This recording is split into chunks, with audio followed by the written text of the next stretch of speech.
ఔరంగజేబ్ సమాధి ఇప్పుడు ఇది హాట్ టాపిక్. దీని చుట్టూ మహారాష్ట్రలో రాజకీయ మతపరమైన వివాదాలు ఇప్పుడు ఉద్రిక్తతలకు దారితీస్తున్నాయి. అల్లర్లతో నాగ్పూర్ అట్టుడికింది. దాడులు ప్రతిదాడుల్లో వాహనాలు ధ్వంసమయ్యాయి. నాగ్పూర్లో కర్ఫ్యూ విధించారు. నగరంలోని కొత్వాలి, గణేష్పేట్, తెహసీల్, లఖడ్గంజ్, పాంచ్పావోలి, శాంతినగర్, నందన్వన్, ఇమాంవాడ, యోధరానగర్, కపిల్ నగర్ పోలీస్ స్టేషన్ల పరిధిలోని ప్రాంతాల్లో కర్ఫ్యూ విధించారు. ఎవరైనా నిషేధాజ్ఞలు ఉల్లంఘిస్తే కఠిన చర్యలు తప్పవంటూ హెచ్చరించారు.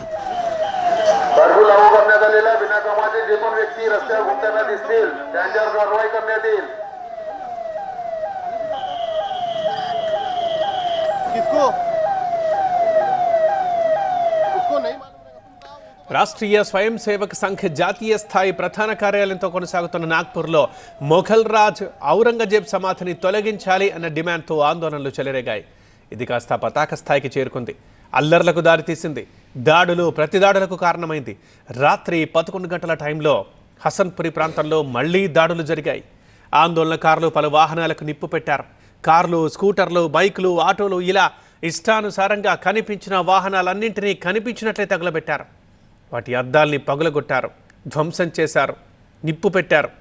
దీని తీవ్రతను దృష్టిలో పెట్టుకొని నాగ్పూర్ పోలీసులు కర్ఫ్యూ విధించారు. అక్కడ తదుపరి ఉత్తర్వులు వెలువడేంత వరకు కర్ఫ్యూ అమల్లో ఉంటుందని, నిషేధాజ్ఞలు ఉల్లంఘించిన వారిపై కఠిన చర్యలుంటాయని హెచ్చరించారు.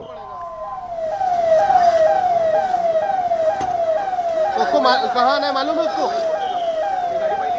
कहाँ पे?